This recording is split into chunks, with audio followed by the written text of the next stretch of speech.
biggest thing standing between you and your next chapter isn't your age, your circumstances, or even the opportunity? What if it's the story you've been repeating in your own mind? Today, I want to share 3 powerful lessons I pulled from Joseph Murphy's book, The Power of Your Subconscious Mind, and why it spoke to me so deeply in this season of waiting, pivoting, and trying to build something new.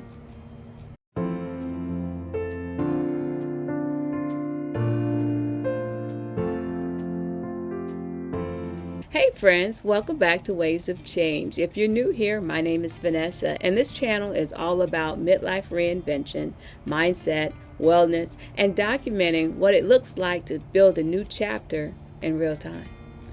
Today is day 85 out of 100 days of posting every single day. And even though I didn't submit any new applications today, I still completed my engagement hour on LinkedIn, and I'm still showing up. And honestly, that counts, because not every day looks dramatic. Not every day comes with a breakthrough. Not every day gives you some big sign that something is shifting. But that doesn't mean nothing is unfolding. Sometimes the real work is internal, and sometimes the real work is mental, and sometimes the real work is learning how to align your thoughts with the future you say you want. And that's exactly why this book has been on my mind. Today I want to share 3 lessons from Joseph Murphy's The Power of Your Subconscious Mind that really made me stop and think about how much our internal dialogue shapes what we do, what we expect, and what we believe is possible. Lesson number 1, your subconscious mind believes what you keep telling it. One of the biggest takeaways from this book is that your subconscious mind responds to the thoughts, beliefs, and images you repeatedly impress upon it. In simple terms, what you keep saying to yourself has impact. If you constantly tell yourself, I'm behind, it's too late for me, nothing ever works out, I'm probably not going to get the job anyway, I always get overlooked. Over time, those thoughts don't just pass through your mind. They start to settle in. They start to feel like the truth. And once something feels true, you begin acting from that place. You hesitate. You second guess yourself. You shrink. You expect rejection before anything happens. That really made me think. Because when you're in a season like mine, where you're showing up daily, applying for positions, building something publicly, waiting for opportunities, and trying not to get discouraged, it's very easy to let disappointment start narrating your life. Sometimes we don't even realize how negative we've become because the thoughts sound so practical. We call it being realistic. We call it protecting ourselves. We call it managing expectations. But sometimes it's just fear wearing a business suit. That part hit me because it reminded me that I have to be careful about what I rehearse in my mind, because repetition is powerful. If I keep rehearsing defeat, I'll move like defeat is inevitable. But if I start rehearsing possibility, growth, favor, alignment, resilience, and purpose, then I give my mind something different to build on. That doesn't mean pretending life is perfect.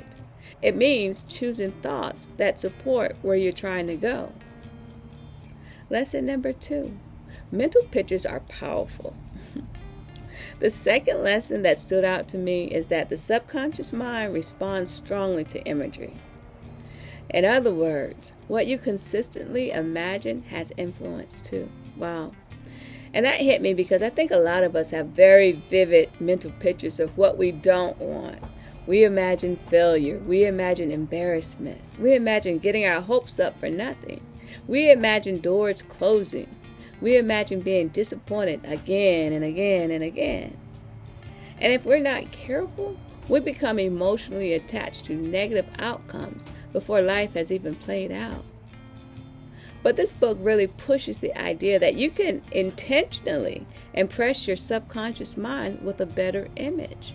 I love this. You can picture peace. You can picture yourself handling the transition well. You can picture the phone call, the email, the open door. You can picture yourself in a whole new role, in a new city, in a new environment, carrying yourself with calm confidence. You can picture the healing. You can picture progress. You can picture a version of yourself that is no longer always bracing for bad news. Imagine that. Yeah, imagine that. And I love that because visualization is not just about manifesting stuff for me. It's about preparing my nervous system and my mindset to receive what I've been praying and working for. Sometimes struggle becomes so familiar that peace feels foreign. Delay becomes so familiar that success feels suspicious. Disappointment becomes so familiar that hope starts to feel risky. But what if we practice seeing something better? What if instead of constantly imagining the worst case scenario, we start mentally rehearsing grace, wisdom, confidence, and doors opening at the right time? I'm here for that. That doesn't guarantee a particular outcome, but it does change how you carry yourself while you wait.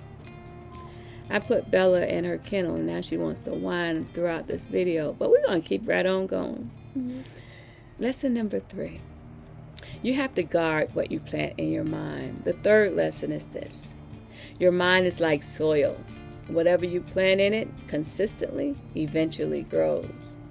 That means we have to pay attention to what we're feeding ourselves every day.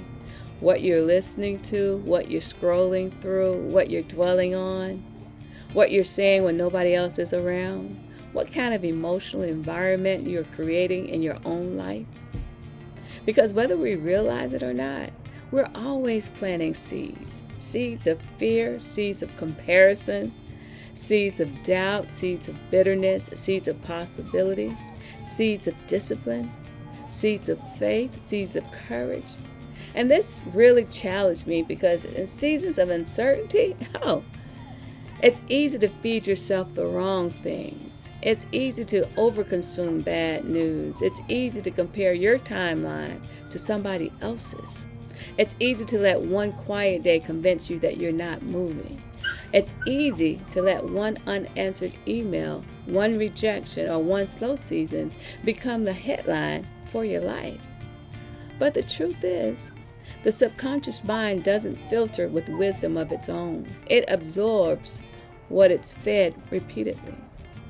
So we have to become more intentional.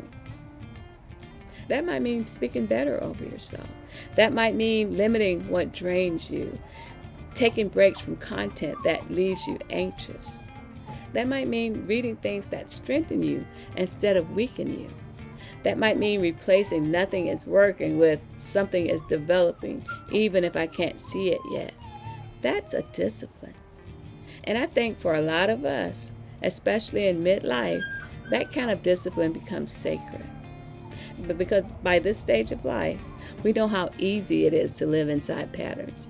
And we also know how hard it can be to break them. But it's possible. What I appreciate the most about Joseph Murphy's book is that it reminded me that change doesn't always start with action. Sometimes it starts with thought. Sometimes before your life changes outwardly, your inner dialogue has to change first. And I think that's important for anybody in transition season. Maybe you're waiting on a job. Maybe you're rebuilding after disappointment. Maybe you're trying to launch something. Maybe you're trying to recover your confidence. Maybe you're in a chapter where outwardly it looks like not much happened today. No application submitted, no huge breakthrough, no major update, but you still showed up. You still did the work. You still kept your commitment. You still invested in your future. You still stayed in motion. That counts for something.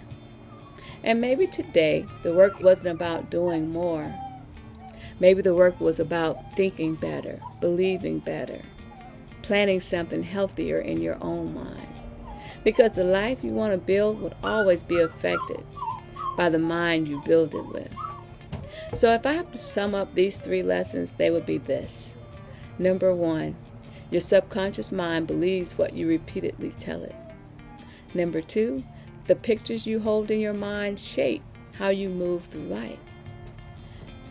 Number 3, you have to guard what you plant in your mind, because eventually it will grow. And I really believe this is a message all of us need, especially when life feels slow, especially when we are waiting, especially when we're trying to become someone new without fully seeing the results yet. So today I just want to leave you with this. Be careful what you repeat. Be careful what you imagine. Be careful what you feed your spirit and your mind. Because transformation doesn't always announce itself loudly. Sometimes it starts quietly with a new thought, a better belief, and a decision to stop partnering with your own discouragement. Thank you for being here with me for day 85 of this journey. If this episode spoke to you, drop a comment and tell me which of these 3 lessons resonated with you the most. And if you're walking through your own season of change, make sure you like, comment, and subscribe to the channel so we can keep navigating it together. I'm Vanessa, and this is Ways of Change. I'll see you tomorrow. Bye.